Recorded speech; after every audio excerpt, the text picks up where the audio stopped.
Bonjour à tous, donc aujourd'hui je vous retrouve pour une nouvelle vidéo point lecture. Donc j'ai lu déjà ce petit book là, Bond of Redemption, je crois, je sais plus, Cora, Relly ou bref, là, voilà. Donc petite dark romance mafieuse, toujours dans la continuité de cette série. Donc là je crois que c'est le 4e ou 5e tome, je ne sais plus, sur une des sœurs de l'héroïne principale. Et j'ai bien aimé. J'ai trouvé que c'était une lecture très très rapide. Je crois que c'est le tome qui est le plus court par rapport aux autres, parce que je pense qu'il y avait il y avait que 200 pages, ce qui est pas énormissime, hein, je trouve, pour un livre. Et donc là on est avec je ne sais plus son nom, avec l'une des sœurs, comme je vous l'ai dit, ça fait plusieurs fois que je répète.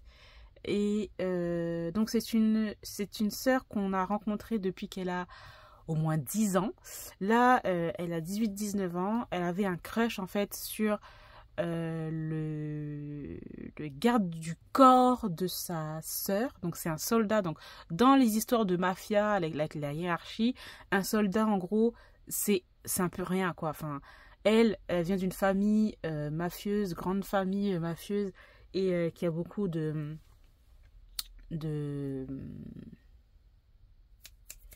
d'influence, et il faut que elle se marie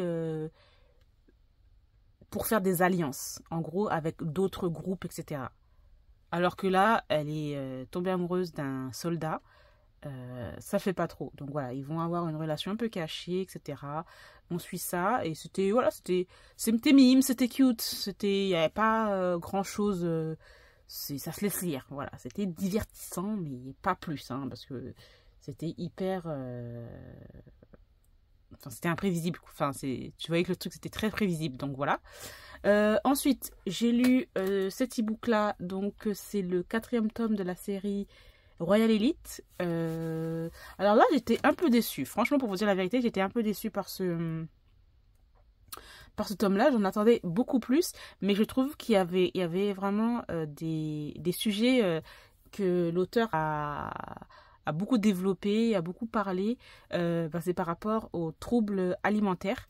On a une héroïne, donc là en fait c'est les 3 premiers tomes, c'est sur le même personnage. Là on arrête avec ce personnage là et on passe à une autre ère. Donc ça va être tous les personnages un peu secondaires, de ce que j'ai compris, hein. Donc voilà, et l'auteur développe un peu les histoires de ces personnages là, et là on est avec la meilleure amie du personnage des 3 premiers tomes.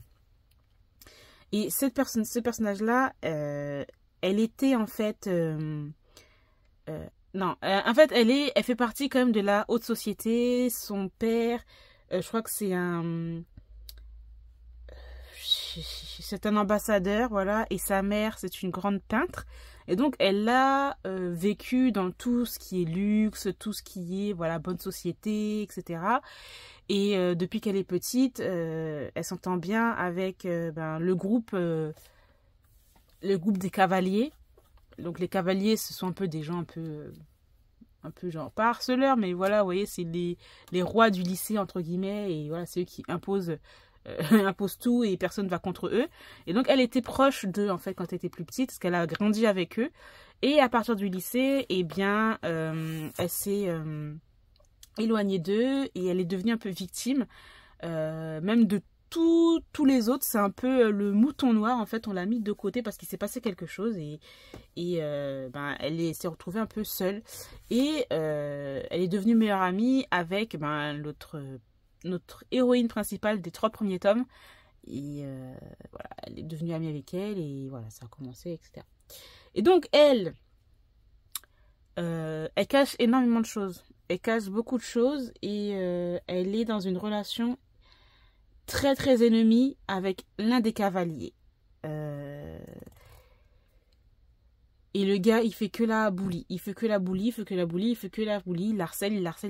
Enfin voilà, des pics par-ci, des pics par-là.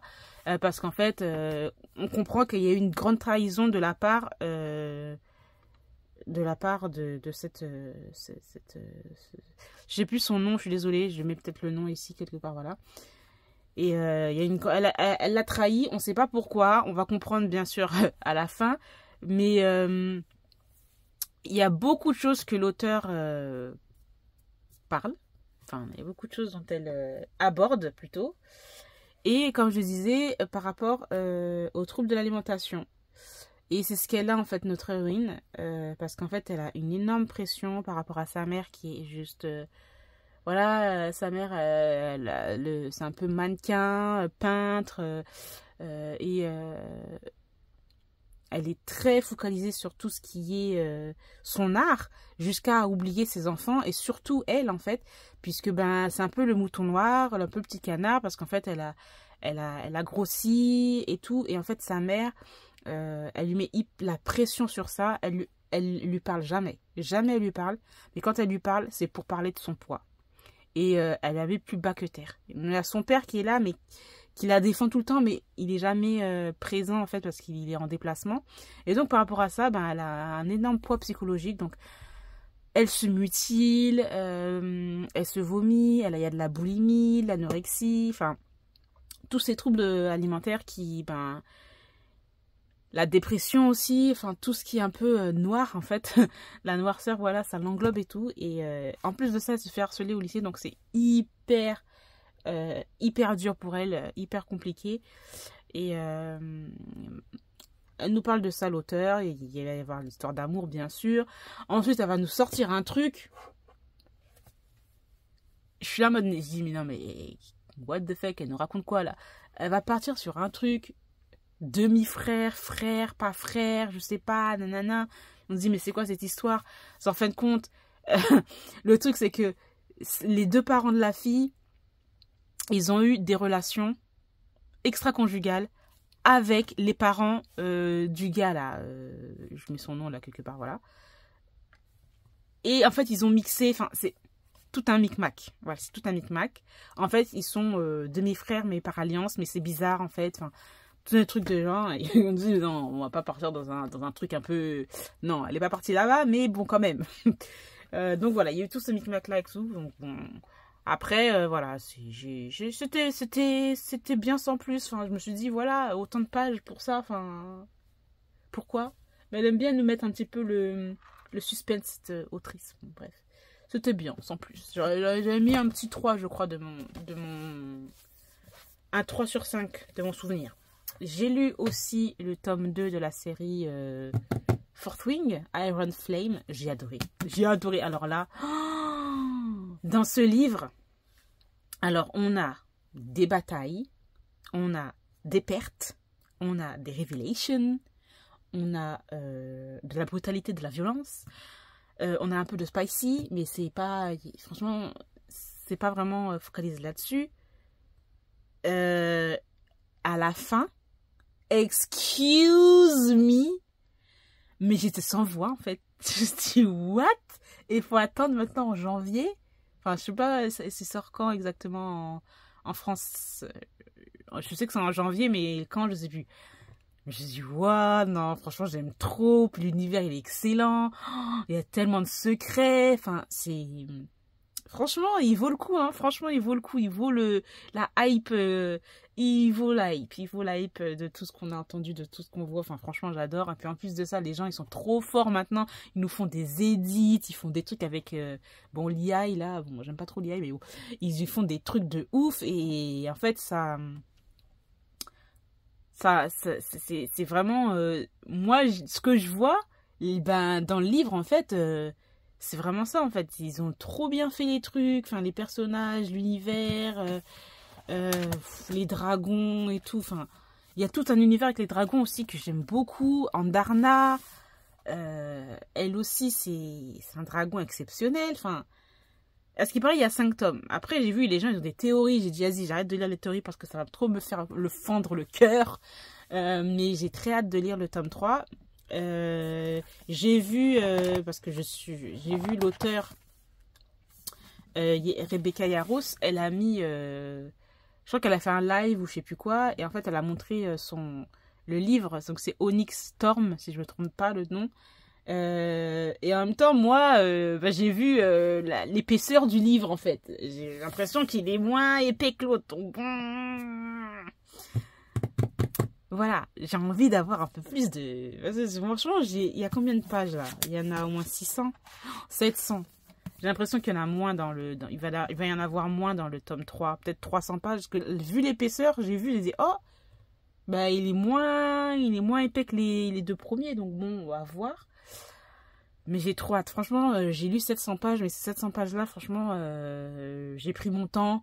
Mais en même temps, ça allait hyper vite. C'est hyper addictif, la lecture. Enfin, ça s'enchaîne. Il y a tellement de choses qui se passent que c'est... Tu peux pas t'ennuyer, en fait, dans cette lecture. Donc, franchement, j'ai trop hâte. J'aime trop l'univers des dragons. On a de la romance, mais franchement, la romance, c'est pas celle qui est mise en avant. Et on a toutes les histoires politiques et tout. Enfin, moi, je trouve ça trop bien. Et ben voilà, il y a beaucoup d'émotions, et j'ai dit il y a beaucoup de pertes aussi, voilà, comme dans le premier tome, mais bon, j'aime énormément, et j'ai vu, comme je disais, j'ai lu certaines personnes qui disaient, ouais, il va se passer ci, il va se passer ça, parce qu'il y a 5 tomes, les gens sont en train de faire des trucs, j'ai dit, hey, je vais arrêter de lire les trucs, parce que ça va trop me briser le cœur, franchement. Donc voilà, j'ai terminé pour ce point lecture, j'espère que cette vidéo vous aura plu, je vous dis à très bientôt, bye bye.